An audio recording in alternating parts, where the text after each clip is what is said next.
thoughts, views, and comments expressed by the hosts, guests, and callers on Beyond the Headlines are not necessarily those of management, ownership, or production unit of the Verizon Media Group.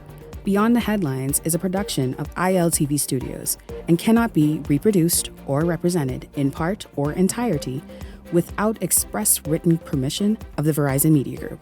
Beyond the Headlines is the intellectual property of the Verizon Media Group. Copyright 2021.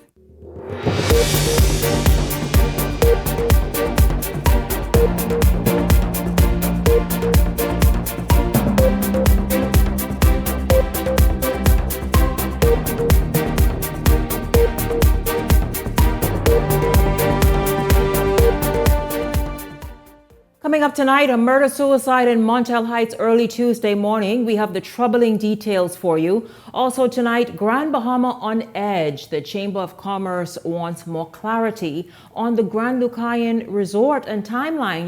We spoke about that as well last night on the show. Well, tonight, the Chamber of Commerce president is speaking out. Also, you saw the big interview here on this show last night, Sebastian, on whether or not he will run in the 2026 general election, or won't he? It's all everyone was talking about anywhere in the country. Well, we talk about it as well tonight.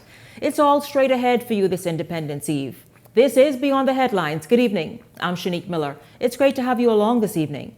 Well, it was a night that turned deadly as an alleged ex-lover turned against his ex, injuring a young girl at the same time and ultimately taking the life of a man who is reported to be, or was reported to be, the woman's present or current boyfriend.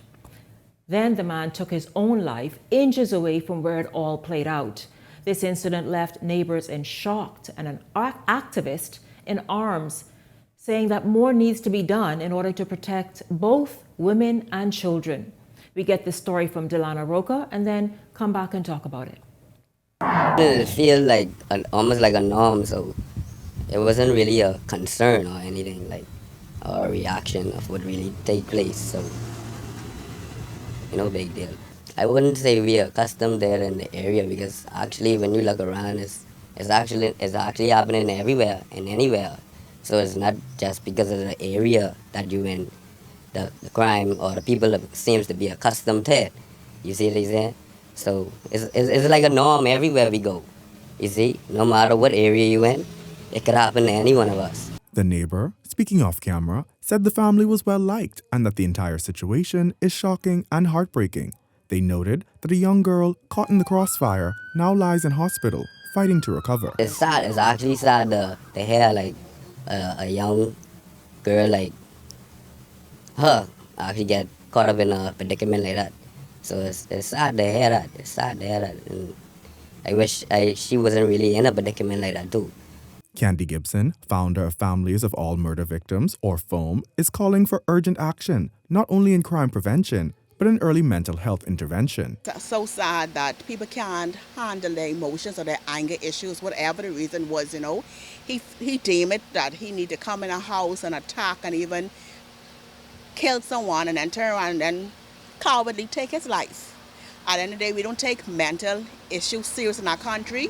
People like say, oh, walk away, oh, do this, oh, if it was me. But it ain't you. It's somebody else dealing with this trauma of their loved one walking away from them, or their loved one saying it's the end of their relationship. People don't understand how to let go. Gibson further urged the authorities and the public to take a hard stance on domestic violence, warning that too often the signs are ignored until it's too late. As a country, our presidents is to deal with perpetrators of crimes to our females and children. In fact, everybody.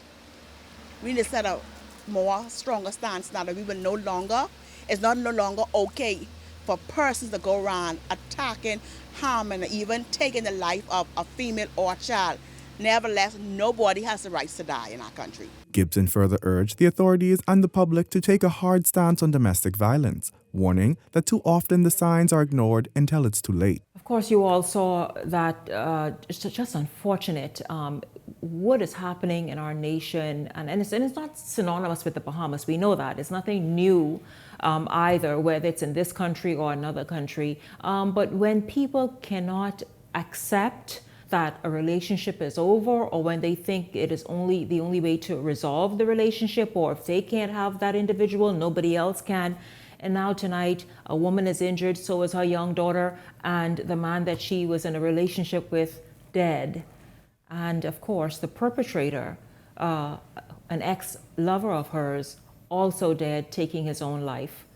Before I get to the Hot Topics panel, let's just bring this in at the same time, and then we will talk about just everything combined, mental health issues, all the rest of it. Take this, for example. Police are investigating the third suicide attempt, this time on the island of Grand Bahama, in less than 2 weeks.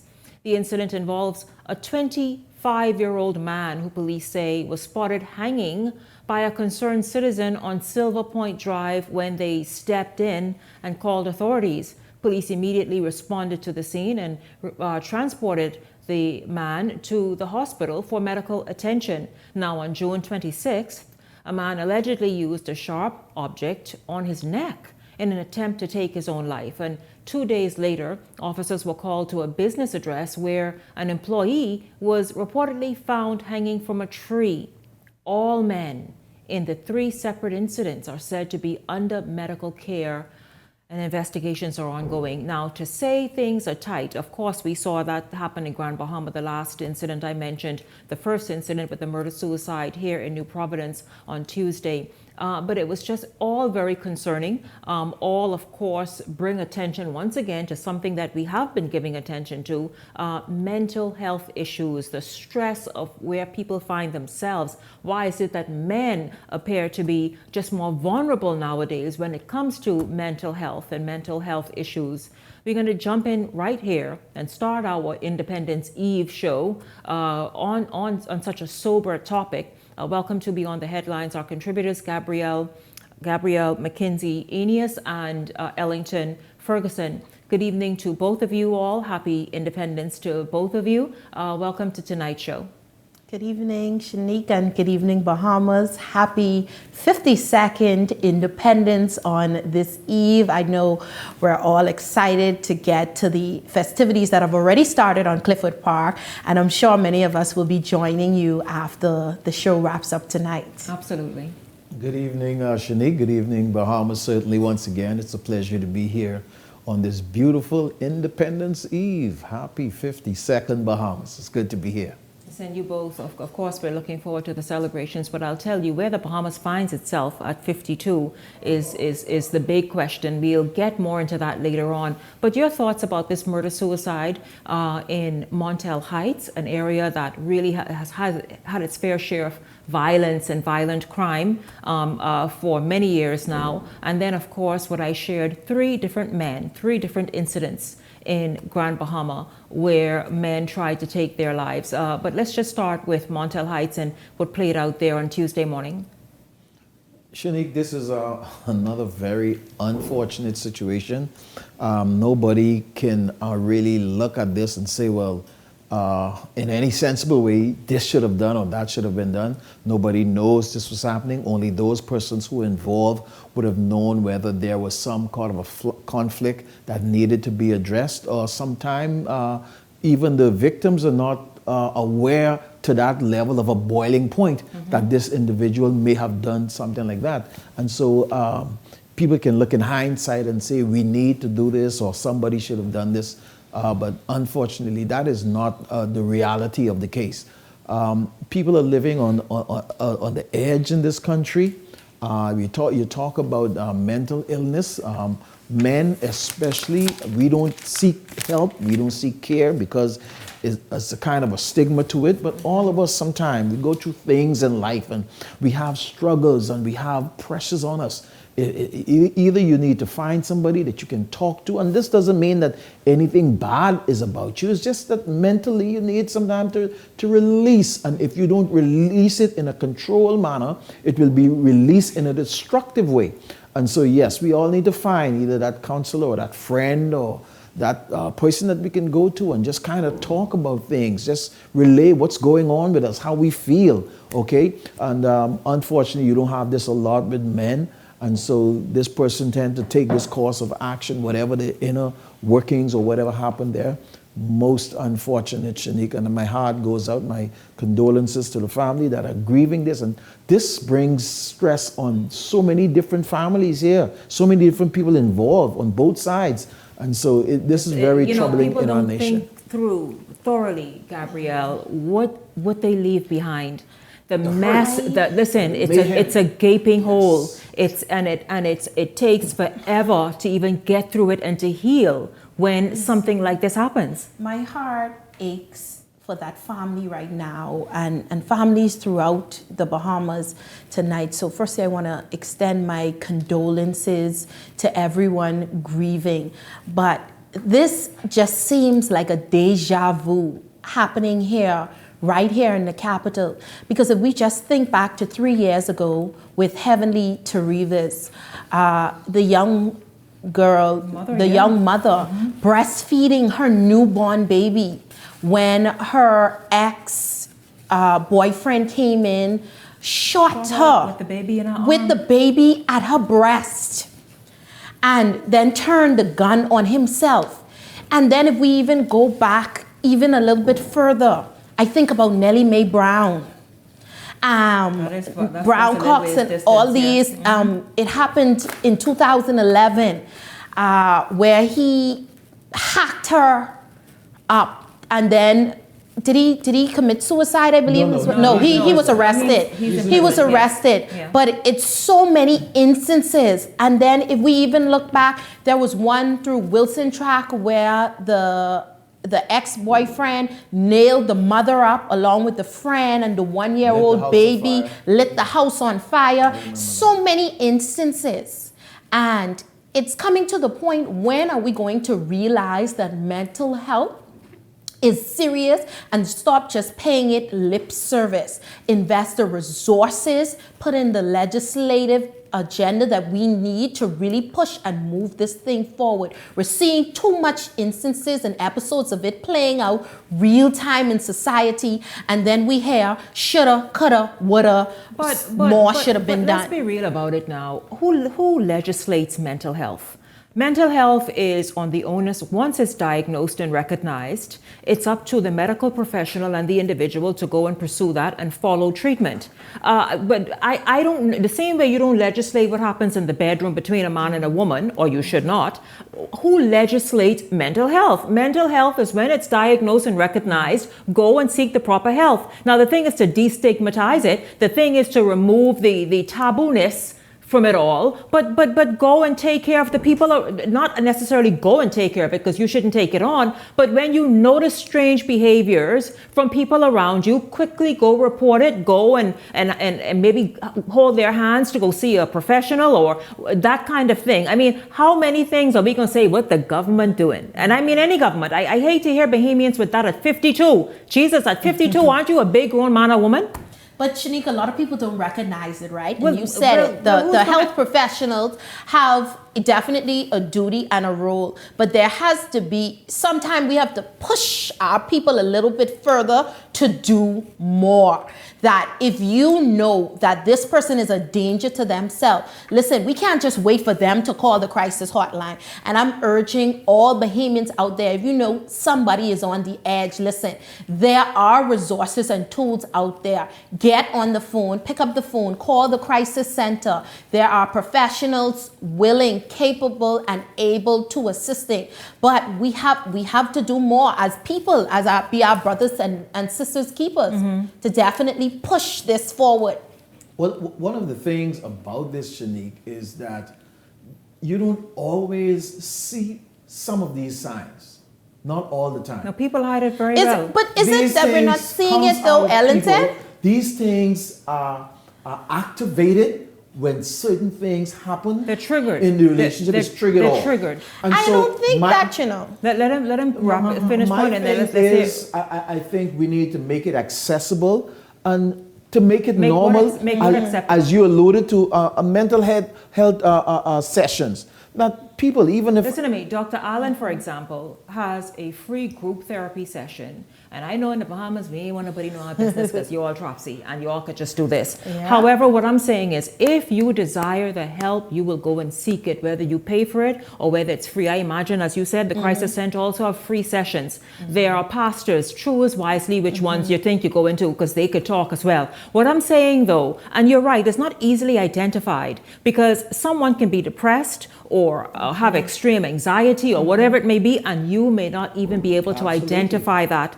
Bipolar, whatever the condition might be. But when you see these behaviors, you could only hide something for so long, or somebody, when someone is triggered or you see them just absolutely triggered by the fact that you hold up this Bahamian flag, then you know, and you see that happen more than once or too often, that person has a problem. And so therefore, I guess you've got to push them in that direction. I think, Shanique, what needs to be done, as I started to say, is that even people getting into relationships, maybe I was going to go there next. Go ahead about how discerning you have now got to be, whether you are male or female, about who it is you doggone lay and play with. Let's go sit down. Let's have a talk with a professional psychiatrist or whoever. Let's have this you don't have to wait until I think you have a problem. Because once you say and you tell the person I think you have a problem, they may be apprehensive. Oh, you think I'm crazy. You think something wrong with me, and you may not get them to willingly go like that. I think it should become a normal part of relationships, and you getting into a marriage or whatever with somebody. Go and have a session. You put both together. Ellen, and sometimes those are the flags right there that we miss, right? We ignore those things of someone not being open to constructive criticism and you honestly correcting them in the right way. Those are some of the red flags that we've normalized. I think a lot of behaviors in society, because even thinking back as a child, you tell your parents, oh, mommy or daddy, I'm depressed, or I'm feeling this way. You better go depress them dishes. You better go depress and clean up that room. You're absolutely correct. So we've normalized a lot of behavior, and now looking back, it materializes in our adult relationships, and we're thinking now, hey, we don't see it because these red flags have become normal to us. And now we sort of have to retrain our brains and resensitize ourselves to issues that are common mental health issues. And I'll tell you, the Bahamian mindset too has got to be changed, because you do not dismiss or treat lightly or even make fun of, in the way that Bahamians have a tendency to do and behave, of someone with an issue. We all are on some scale or the other of needing to periodically check in mentally with ourselves and perhaps sit with someone and talk to them. As I said, Dr. David Allen has a group session. He's done this for years, where it's free. I remember speaking with him about this for some years ago, and he said this is what he offers. Someone I know told me she participated in it. And so what I'm saying is there are many options. You can go see someone. There are people who we would say are sane, who make it their duty at least once a year to go sit and talk to a professional. Absolutely. That is almost decluttering. It's so much going on nowadays. You've got to declutter. You've got to recenter yourself, and it's not selfish also to put yourself first, or your mental health and your emotions first and as all well. of us need some sort of that, Shanique, at some point in our lives. I supported of work and business and the everyday life. Ellington and Gabrielle since 2018. I normalized it. I said on The Conversation, another show that I hosted, I began that January of that year, with 2 psychologists. And since then, I have been introducing periodically the mental health professionals, and the fact that we all should, from time to time, go check in. Absolutely. And I will continue to be a proponent of that. And you all, if we can just be so discerning, you never get it right totally, but just be careful of who it is we have a relationship with. If that person is becoming so possessive, you have ended the relationship and they can't seem to get it, you've got to go and obviously have that documented and put systems in place that this person is becoming just a nuisance to your life now and harassing you. But quite unfortunate what took place in Montel Heights. Our thoughts and prayers are with the family, our families affected. It's really quite unfortunate, this 52nd anniversary of independence in the Bahamas. We're going to take a break, and when we come back, we are going to shift gears. This is Beyond the Headlines. We're going to take a break and come back with much more after this.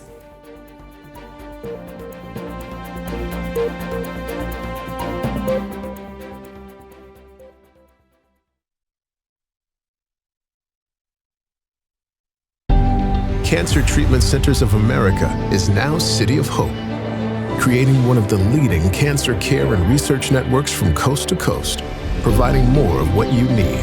More locations means more care closer to home. More specialists means more expertise. More research means more breakthroughs. More advancements means more treatment options. And more options means more hope. Call now to get more of the care you need. Comfort Suites Paradise Island is the best kept secret in the Bahamas. Located directly next door to the Atlantis Resort, you'll receive all the privileges of an Atlantis guest with all the benefits of a Comfort Suite stay. Enjoy everything Atlantis has to offer, including Aquaventure Water Park, plus all the amenities of Comfort Suites. Free Wi-Fi, free breakfast daily, and kids stay, play, and eat free. Visit ComfortSuitesPI.com. Welcome to Blissful Escapes, where luxury meets affordability. Whether you're seeking relief from aches and pains or simply looking to indulge in some well-deserved pampering, relax and detox in our infrared sauna. Enjoy a soothing Swedish massage or an invigorating exfoliating body scrub. We also provide advanced facial treatments using cutting-edge technology, including hydrofacial, microneedling, and microcurrent therapies, located at the shops of Cable Beach Plaza.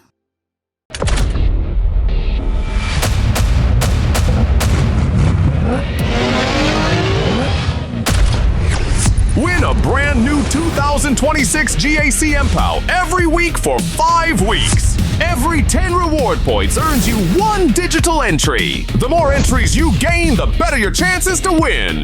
5 weeks, 5 cars. Will you be one of our lucky winners? Catch the keys today, only at Island Luck. Island Luck reminds you that it's only a game, so game responsibly. If you enjoy watching Beyond the Headlines, take advantage of our exclusive offers with 4 15-minute interview segments at $1,200 and 20 30-second TV ads at $2,000. Contact 557-0258 or 557-0259 for more information. Go beyond with Beyond the Headlines.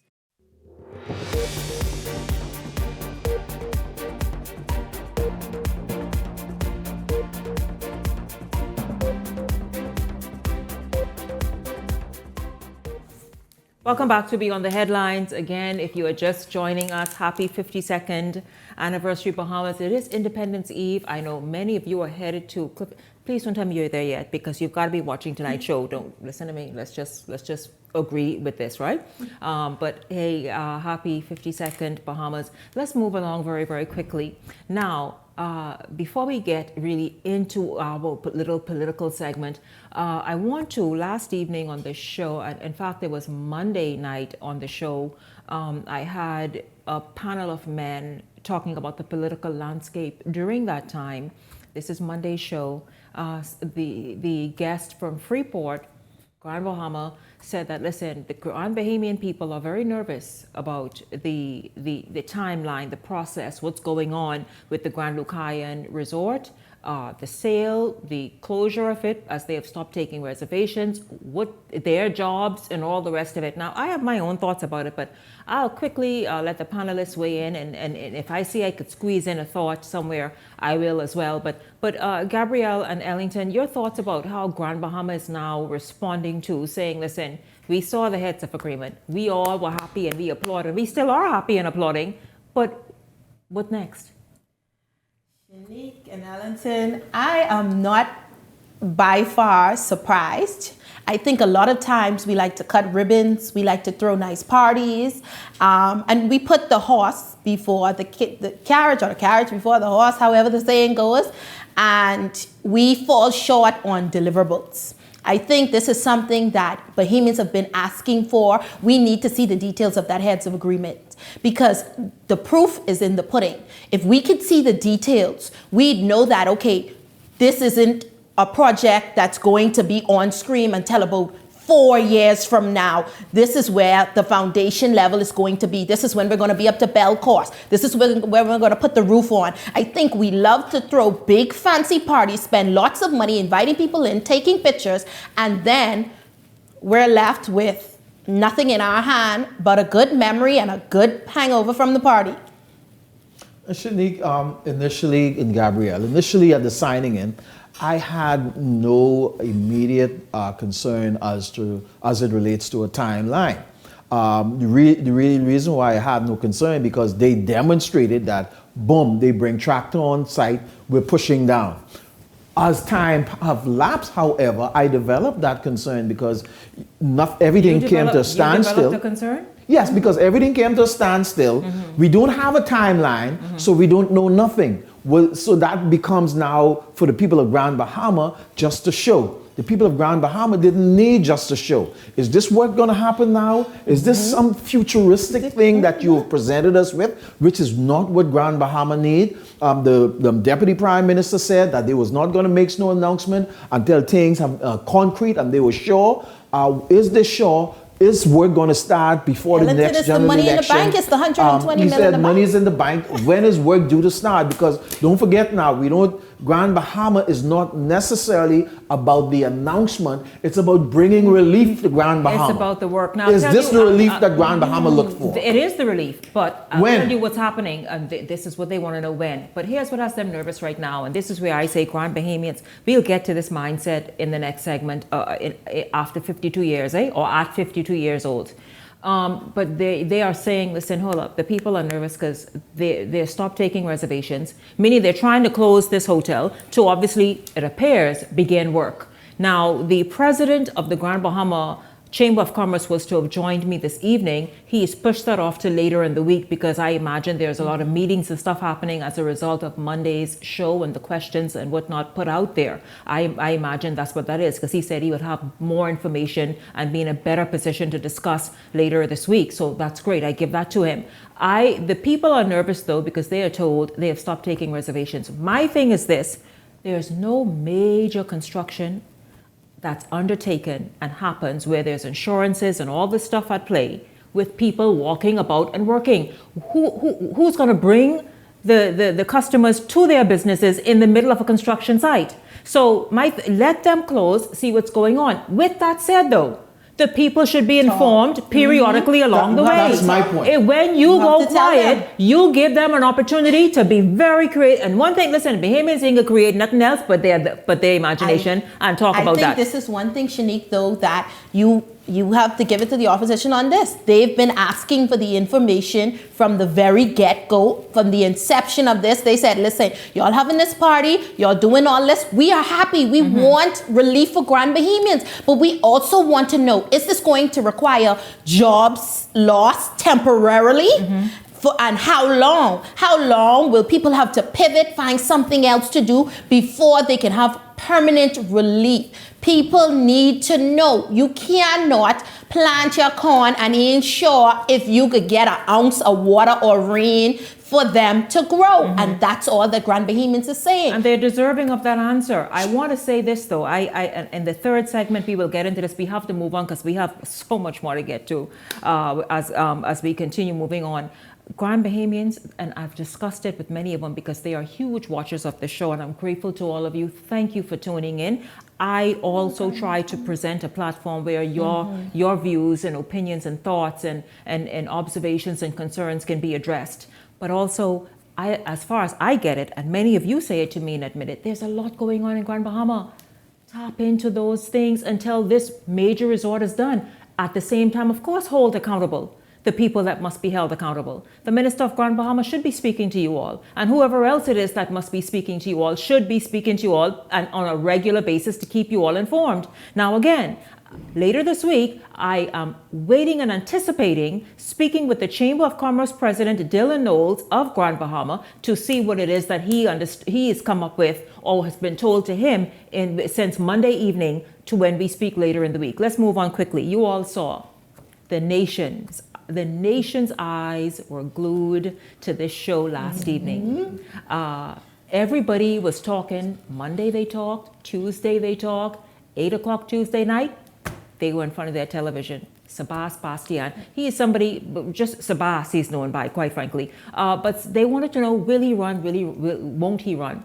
While he didn't give any necessarily clear, definitive answer, what are your thoughts on Sabas Bastian looking at politics and possibly really giving it, as he said, he's praying about it, he's speaking to his family about it, he still has it, it's still very much on the table, and hey, I don't know, he's perhaps headed in that direction.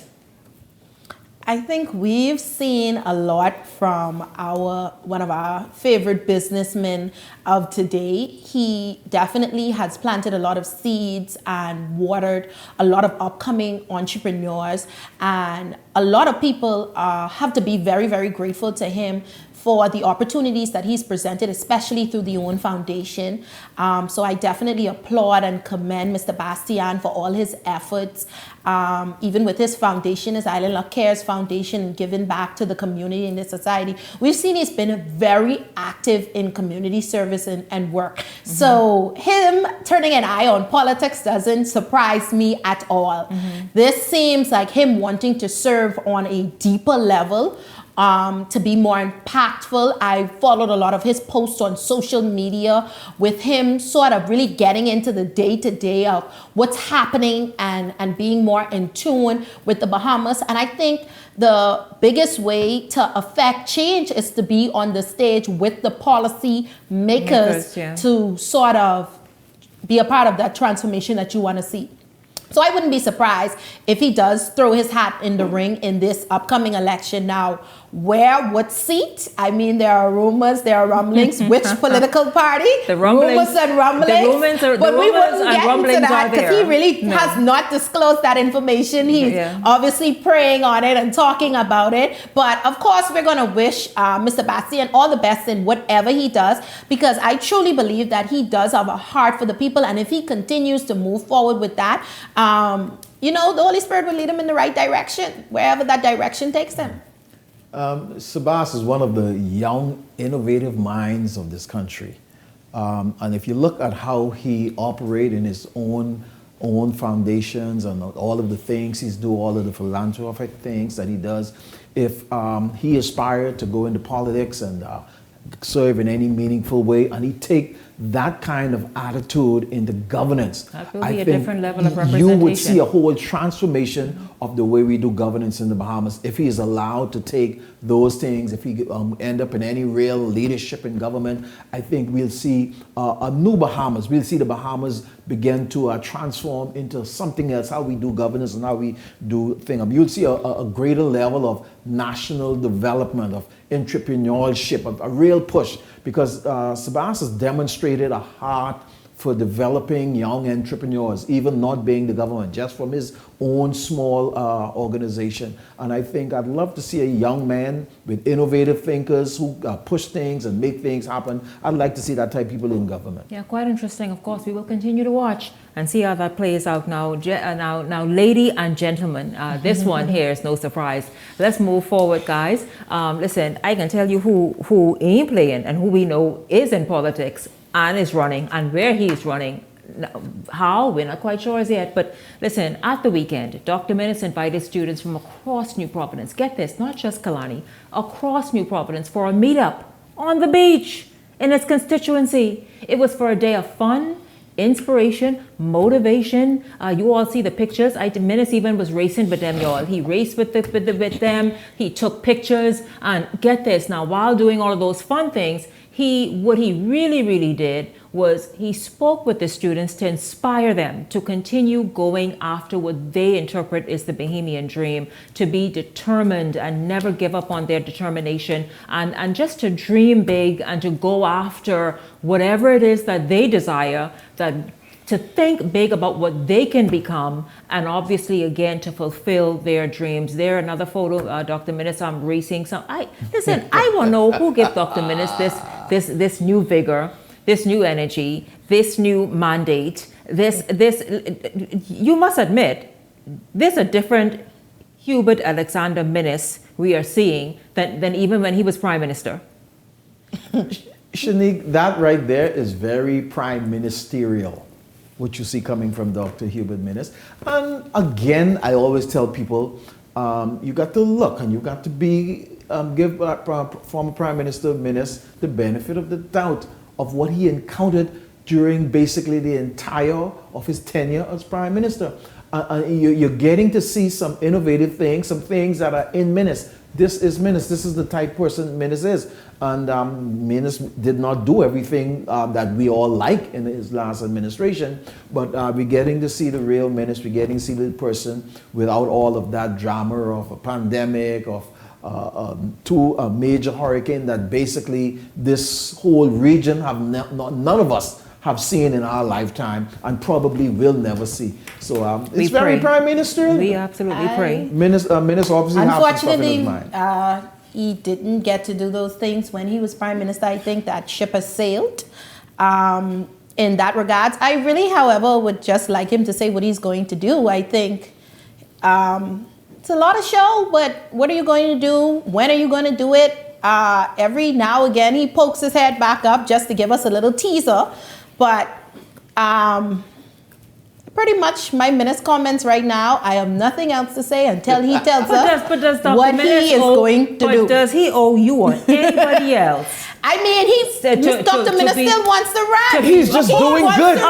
Gabrielle is doing wonderful things. That much is pretty obvious that he wants to run. Know but his thing is, as you can see, what he's showing he's you all, doing what he's showing you all is this. Listen, what none of y'all can ever do, including the organization that he still is a member of, he says. Absolutely. But what y'all can never do is figure y'all gonna rush him. He's just going to do what he has to do, whether it's cooking and tasting the curry fish, whether it's going viral in his own mukbang and giving his food review, whether it's meeting those kids on the beach. The only thing left for Doc to do is now jump either jump out of an aircraft in the ocean or jump and backflip from a yacht. I can tell you what's left for him to do, Shanique. I think he should go parasailing. He can say who his successor would be. Parasailing. He need to say anything. He need to say that. He need to say that. Who his successor would be. No, not yet. Not just yet. No, he need to say that. He need to say that. That's what he could say. That's coming, but not yet. He is still very much viable. You think it's coming? But not yet. No. Not in this circle. He is still very much, he is viable. He obviously is still trending. He's very popular. He has the support of Kalani. And Dr. Minnis continue to listen, be like the shenanigans. Do your thing. Be like the shenanigans. Do what you gotta do. Do your thing, but tell us what you're gonna do. You ain't or Gabrielle or anybody else any bit of information until you're ready to give it. Here's a keynote. They know it. He has support. The people know it. He has tremendous support in Grand Bahama. That is very important. He has what? Tremendous support in Grand Bahama. He's not running Listen in to me. Bahama. He has tremendous support. You're telling me he's trying to start another party, Ellington. You know what a He's trying party. to start another. But take note. What does the support in Dr. Grand Bahama Minnis have to do has with tremendous support in Grand Bahama. Boy, you sound like you know something I don't know. And the Bahamian people need to know. That's a Shakespeare line. Listen to me. Sound like he knows something for real. Yes. Sound like he knows something for real. Listen, we're gonna be on the headlines is back after this. We're really gonna shift gears and we're gonna look at where are we at 52 years old. Where are we? We're back after this.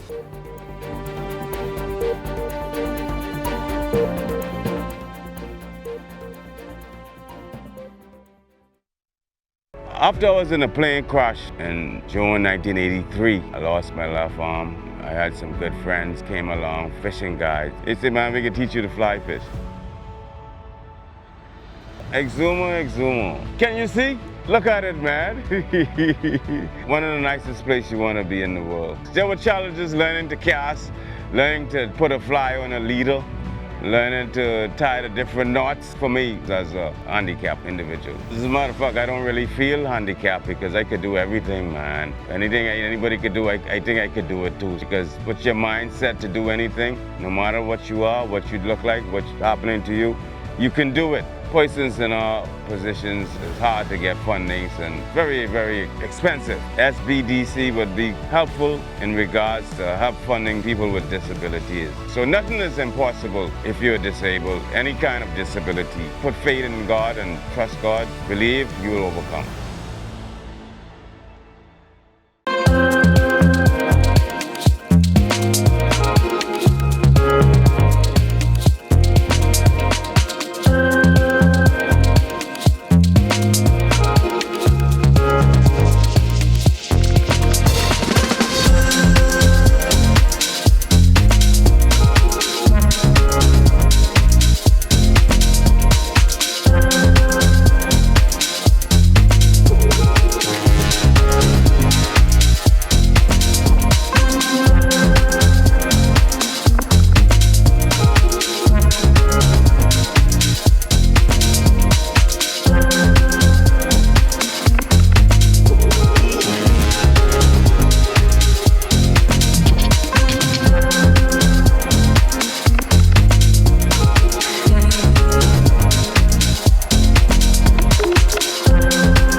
So you want a space. But not just any space. You need something with a little more potential. So how about 1,000 square feet of room to play with? Superb audio and video production capability, digital LED wall, full lighting grid, and about 124 seats to accommodate a full studio audience with so many other features. Make us your home for your next concert, conference, and so much more. Honestly, the possibilities are endless. Here at ILTV Studios, we'd love to bring your next event to life. So what do you say? Do you want our space?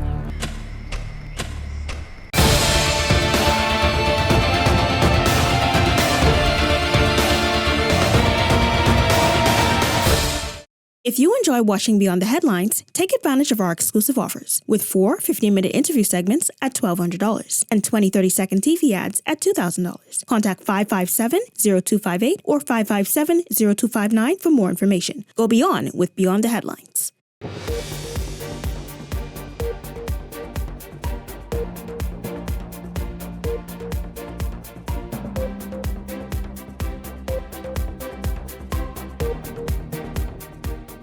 Welcome back to Beyond the Headlines. In the last segment, I'll tell you, Gabrielle forgot to hold up her independence flag because we came ready, y'all. Happy independence. And as I wish us a happy 52nd independence, 52 years later, since the framers of our nation decided that how the Bahamas should be structured and who we should be as a people and how we are identified moving forward. Have we lived up to that? Where are we and how did we get here? Many people are scratching their heads saying, where are we exactly? Or what is it that we've become?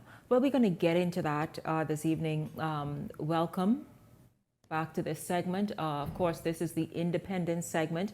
Again, we know that of course we're getting ready to usher in officially 52 years of independence. But we're gonna talk about some of that and where we at and all this stuff and where we hope to be and where we need to be headed at 52 years and for the next 52 years. Welcome to Beyond the Headlines. Garth Rosborough, it's good to have you this evening. Happy Independence to you. Ellington, of course, you're continuing to join us in this segment. But gentlemen, when you hear 52 years of independence is quite significant, a wonderful achievement that as a nation we have had peaceful elections, we've done a number of things right, but there are so many glaring things that sort of kind of just cast a little shadow over so much that we've done that's right.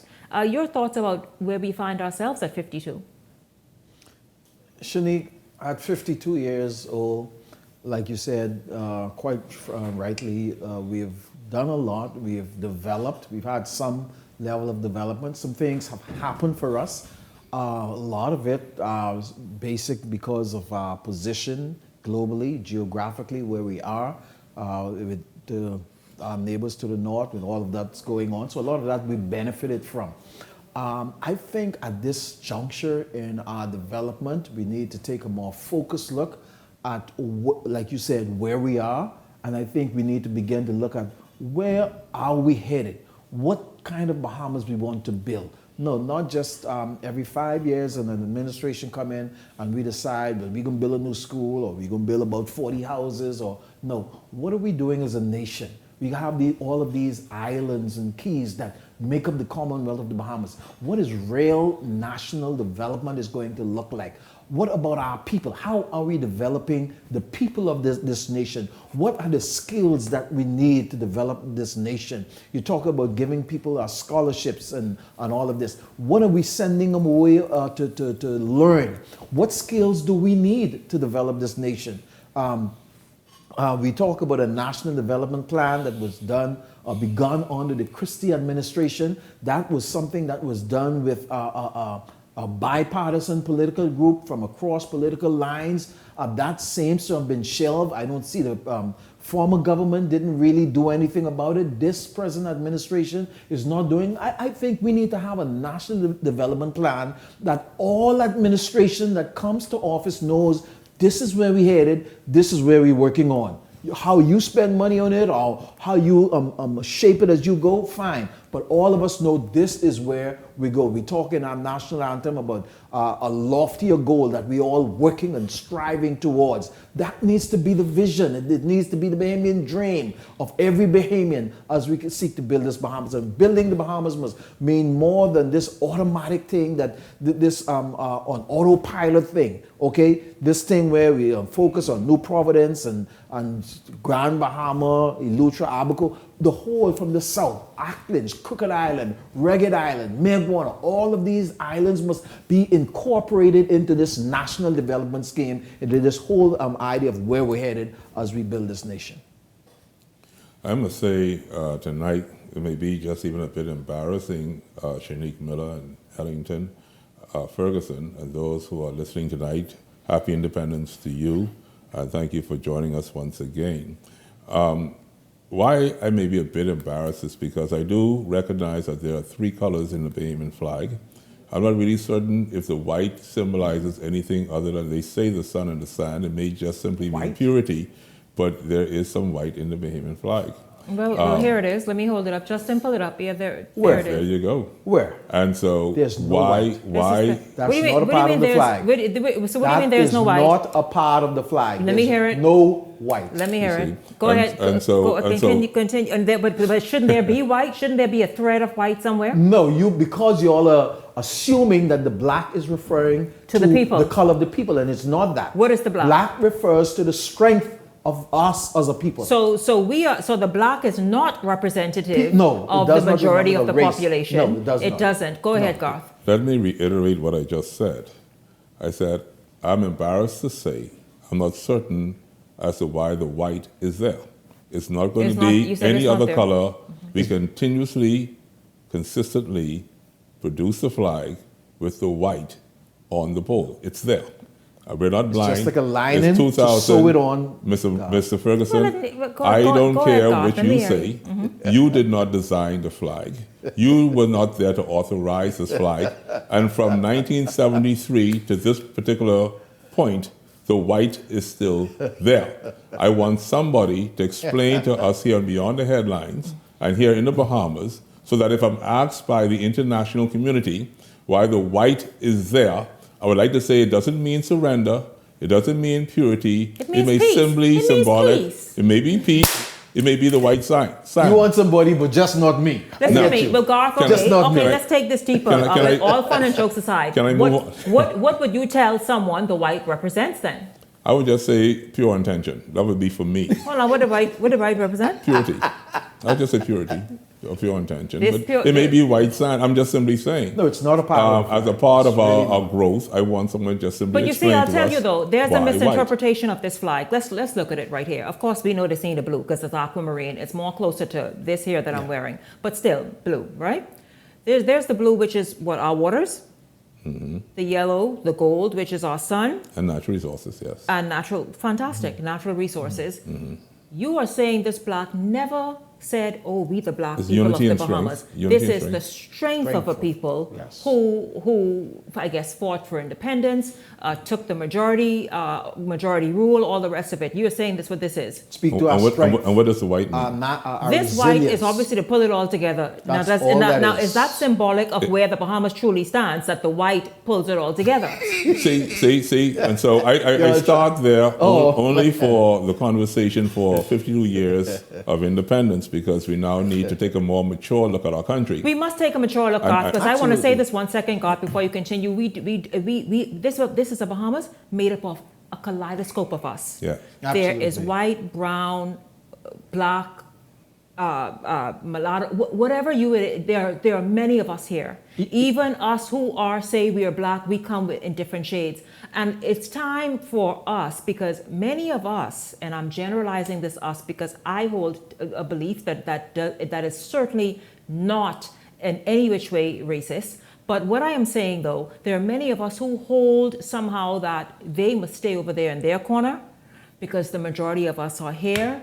And we have more rights than them, and then maybe they're economically more empowered than us, and there's a whole lot going on, and misinformation, and perhaps a lot of dislike, and a whole lot of stuff happening in the same one little pot we call the Bahamas at 52.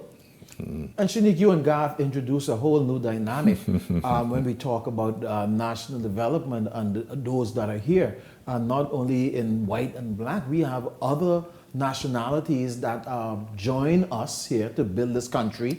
And I'm talking about legal people, that is. You got people from the south of us, you have people from north of us, you have people all the way from the east, from England, Europe, Japan, other parts of the world, America, that have come here and made this home and is working hand in hand to build this place. Other people that love the Commonwealth of the Bahamas and is really working to build this place. So all of us play a part in development and how this nation is shaped and how we go forward. And so we must look at it, how we deal with people coming here to join us and to help us. Immigration, illegal immigration, national security. We got to look at all of these things. How we develop politically across the board. Other political parties, we see them now gaining momentum on the political sphere. We must look at all of these as we develop as a people, and everybody has a part to play.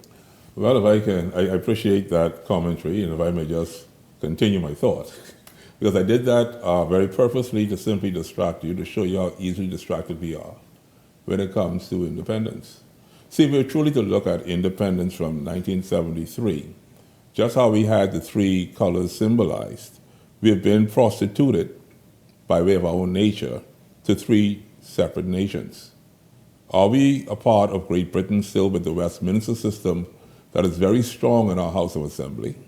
Are we a part of the American democracy to the north? Are we a part of a socialist republic with China?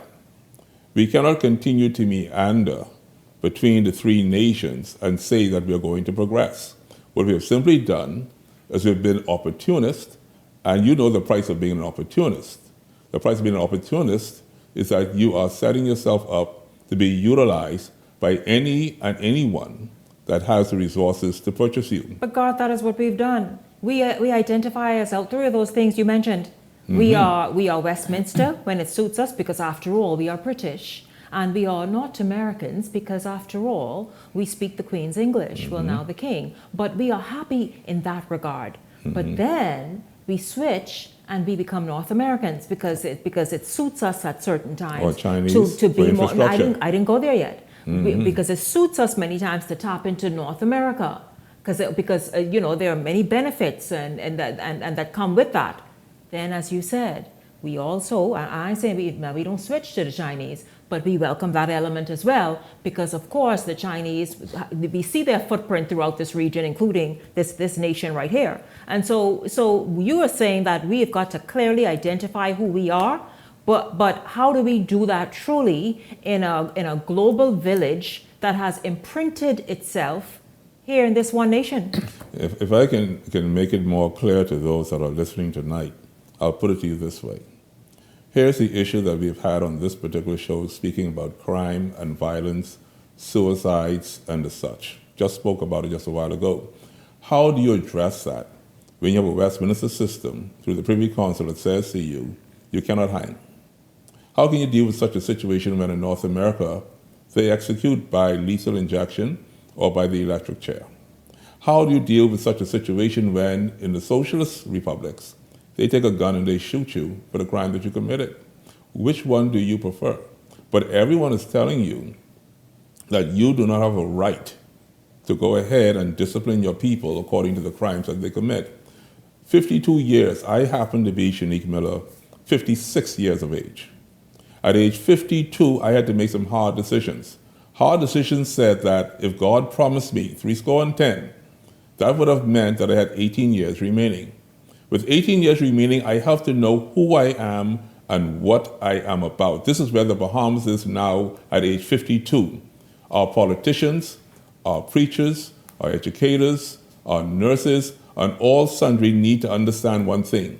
We need to identify who we are, what our roles are, and we have to learn how to work together to make this country the best country on earth. It's not going to happen as long as we divide ourselves and continue to prostitute ourselves.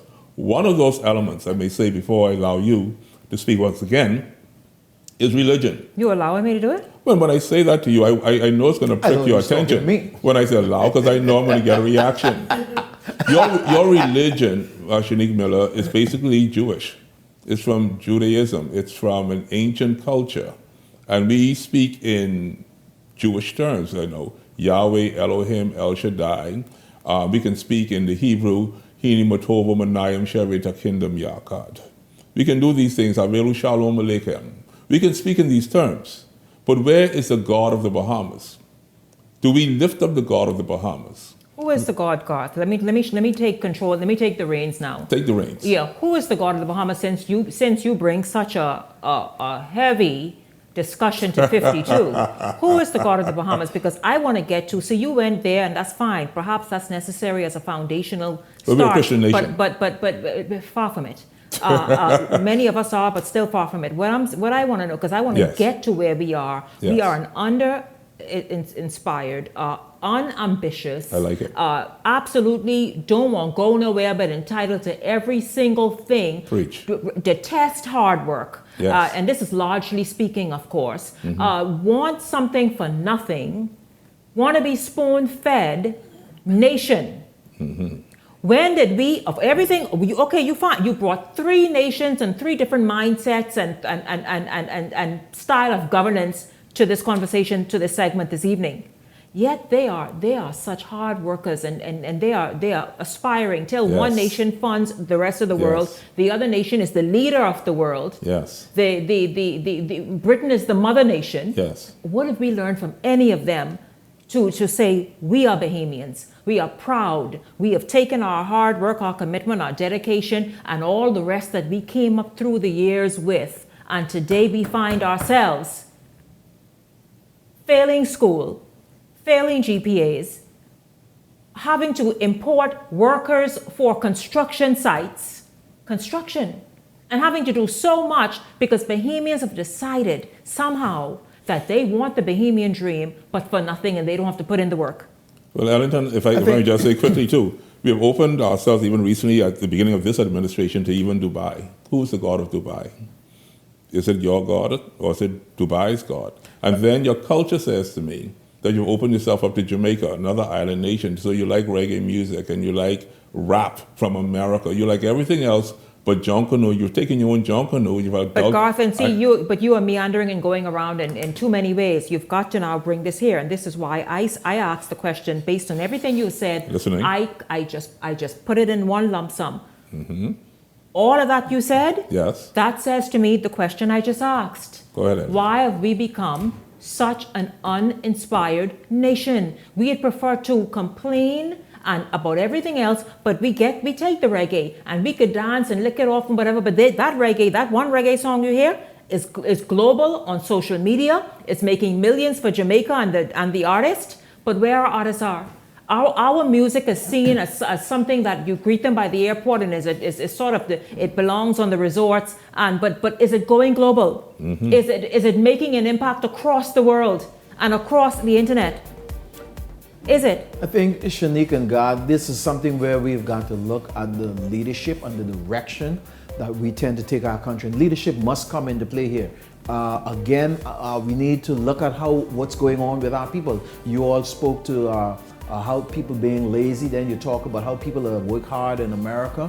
I think you got to look at what happened in America, and I see a lot of what happened in America is happening here. It's taking shape As America developed its success, Americans began to live on Social Security and all kind of other stuff, and it is the foreigners that came in America, the Mexicans, the Haitians, the Jamaicans, the Cubans, that is working so hard. A lot of Americans just want to sit home and collect checks. We've seen some of that happening here in the Bahamas. We want the easy money. If I can make that quick drug run, that's how a lot of our men thinking, and a lot of our women lean towards that. Okay, while we have the foreign elements come here, and we complain about jobs, but people can come into our country and they can find work immediately because the type of work they can find work on business, work and create business. A lot of Ellington, foreigners and that is that why come from South is creating good, decent businesses. Absolutely. While Bahamians sitting on the blocks and waiting for the quick and Complaining. fast money. That so is the word. We Use need, the right as word. we approach 52,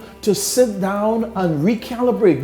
We need to reconsider ourselves. We need to take thought of ourselves from whence we came and where we are and where we're headed. I thank you, gentlemen, very much. Again, happy Independence, Bahamas. Can I have my flag? Happy, you absolutely can as soon as I'm done posturing with it. But happy Independence, Bahamas. 52 years. Let's make the next 52 incredible. Huh? Let's redefine who we are and then get back to some of that as we move forward and shape our future and do what we need to do. I hope you all enjoyed last night's interview because you saw one young man, one man who has defined, redefined, and continues to define a perfect example of what hard work, commitment, focus, dedication, vision, and all of that can accomplish in this team here, Bahamas. And guess what?